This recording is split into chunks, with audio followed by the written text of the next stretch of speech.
好，呢一個呢係中六文憑試嘅模擬試卷甲部嘅必答題嘅第一題。咁我哋首先睇下嗰啲資料先啦。16歲嘅靜怡呢已經戴咗6個耳環啦。咁而家準備穿舌環，同阿玉呢就討論呢佢嘅計劃。咁阿玉就話：你癲咗啊！你都穿咗6個耳環啦，仲要穿舌環，但你仲要唔要命呢？阿靜怡就話啦：會冇命㗎，你太誇張啦。阿玉就話：你嘅常識去邊度呢？舌頭呢都好多血管嘅。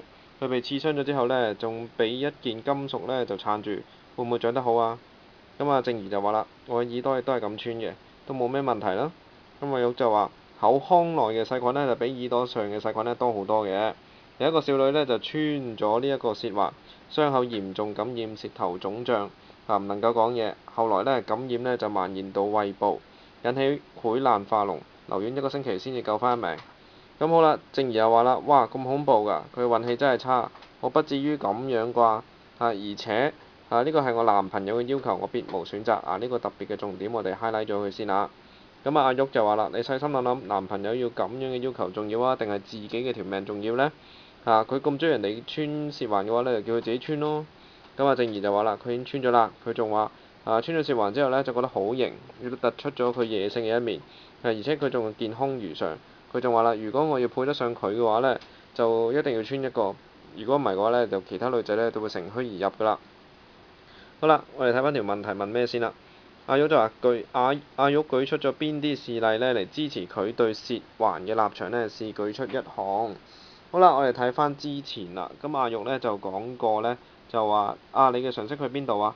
舌頭裡面有好多血管啊，咁被刺傷咗之後呢，仲俾一件金屬呢撐住啦。呢個就能唔能夠長好啊？咁呢個係咪算唔算一個事例呢？咁我哋當然係唔算啦。咁我哋睇翻佢之後再講啲乜嘢呢？咁佢就話啦，曾經呢有一個少女呢穿咗舌環，傷口嚴重感染，舌頭腫脹，不能夠講話。後來呢感染蔓延到胃部，引起潰爛化膿留院1個星期，咁先救返命。咁呢個就算係啦。咁呢，我哋就可以講話，阿玉通過一則醫學嘅事例呢嚟講明佢唔贊成穿舌環嘅立場。佢指出呢，頭先講過嗰個少女穿舌環後嗰個情況啦。咁後來呢，感染埋唔到胃部差啲冇命啦，需要入院治療。咁呢個兩分題呢係非常之容易去答嘅。咁我哋呢就係用呢個答案呢去答翻啦。咁啦，第二個問題問咩呢？阿玉嘅立場呢反映佢有乜嘢價值取向呢？試舉出一項。咁我哋仍然都講緊朋友阿玉啦。咁朋友阿玉呢，就我哋可以點答呢？我話從阿玉同靜怡嘅對話可以知道啦，阿玉認為自己嘅生命呢，比男朋友嘅要求呢就更加重要嘅，唔應該因為呢要聽男朋友講嘅要求呢而做出傷害自己身體嘅事，反映佢非常重視生命或者係健康嘅。咁呢個都係兩分題嚟嘅。咁兩分題，咁呢兩分題都好容易答啦。好啦，我哋再睇下下一條問題問咩啦？佢就話啦。根據靜怡所述，佢同男朋友嘅關係係點？靠乜嘢因素嚟維係嘅呢？試舉出一個因素並加以解釋。好啦，我哋呢呢度4分嘅，咁我哋呢就睇翻先啦。睇翻佢係靠乜嘢因素去維係佢哋嘅關係呢？咁我哋睇翻啦。咁其實呢，對話裡面佢講嘅呢，佢男朋友要求佢要去穿舌環。如果唔穿舌環嘅話呢，咁佢就或者會同其他女仔一齊㗎啦嚇。根據靜怡咁講啦，佢同男朋友嘅關係呢，可以係即係話男尊女卑嘅，即係我哋可以講話，即係個男朋友話乜，佢就要話乜，佢唔可以 say no 嘅。如果男方話要咁樣做嘅話呢，個女方就一定要咁做㗎啦。咁呢就係女方係屬於係要順從男方嘅方式去維係段關係嘅。靜怡嘅男朋友呢，干預咗靜怡喺儀容打扮方面嘅自主權啦，並要求靜怡呢配合佢嘅打扮，一起穿舌環啦。如果唔係嘅話呢，咁佢就會放棄佢嘅關係啦。咁反映咗呢，佢就係從物質上去衡量呢一段關係啦。咁從佢男朋友嗰度去睇到，咁亦都睇到靜怡呢，就係認為如果佢一定要服從佢啦，唔服從佢嘅話呢，佢就好似損失咗個男朋友咁樣㗎啦。咁佢認為呢，就從個外表打扮裏面呢，佢男方嘅睇法呢，就係外表嘅合襯呢係非常之重要嘅。咁啊，比起佢女朋友嘅生命啦，比起佢個人嘅身體健康啦，係更加重要嘅。所以佢重視呢就唔係個女仔嘅感受，即係靜怡嘅感受，而係重視嘅係自己嘅感受。咁呢，靜怡呢就過分重視男朋友嘅意願啦，咁漠視自己嘅健康，可見呢段關係基礎呢係比較薄弱嘅，都係從啲物質上、外表上去建立而成嘅。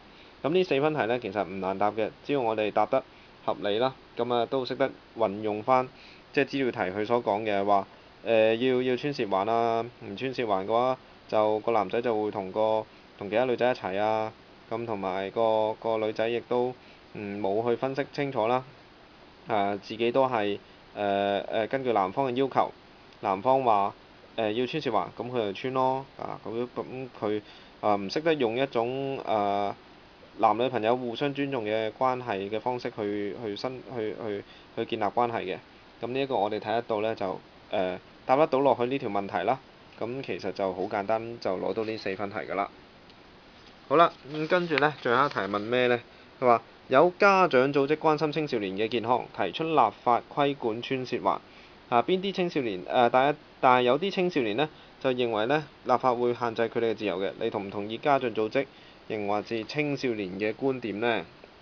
好啦，咁呢個呢係一個俾你選擇去同意邊一方面嘅觀點嘅。咁你可以呢選擇贊成呢個家長組織啦，又或者係青少年嘅觀點啦，咁樣。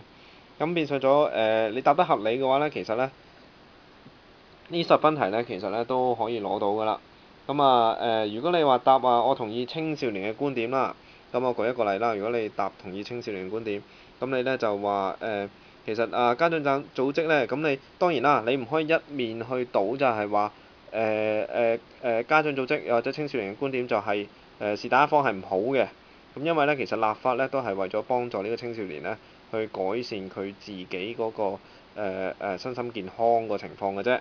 咁所以呢，我哋就算去答呢條問題嘅時候呢，都唔可以話話另一邊呢係唔得嘅，冇用嘅。咁我哋應該要點答呢？就家長組織呢贊成立法嘅原因呢，係立法可以限制青少年嘅行為啦。由於穿舌環嘅風險呢都幾高嘅，青少年可能因為穿舌環而感染細菌啦，所以呢，立法呢可以避免青少年因穿舌環呢而受感染嘅。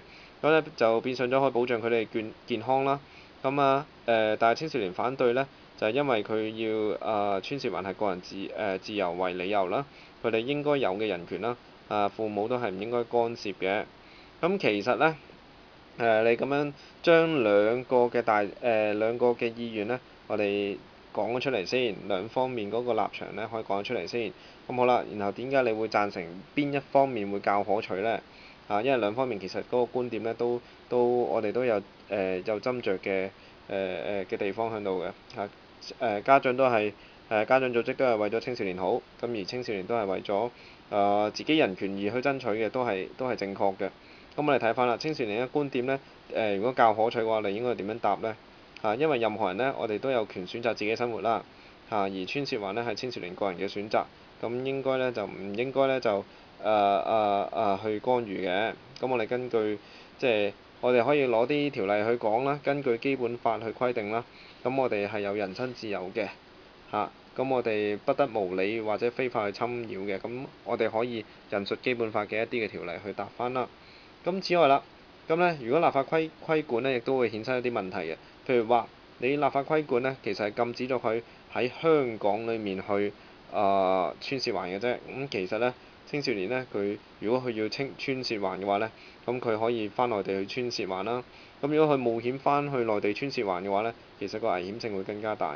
咁如果你禁得呢個穿舌環嘅話呢，又或者你紋身穿肚臍環穿乳環呢啲都係會有機會呢納入法例嘅喎。咁到時嗰個管理方式呢，或者係社會輿論呢，都會比較大嘅。咁我哋答呢條問題嘅時候呢，即係可以用呢一個方式啦。咁佢話其實立法規管呢係治標唔治本嘅啫。咁我哋要治本嘅話呢，我哋要加強父母同仔女溝通啦，加強教育啦，咁改善男女之間嗰個大家嘅關係啦，個觀念啦。咁就呢個先至可以呢，真真正正可以改變到嗰個情況。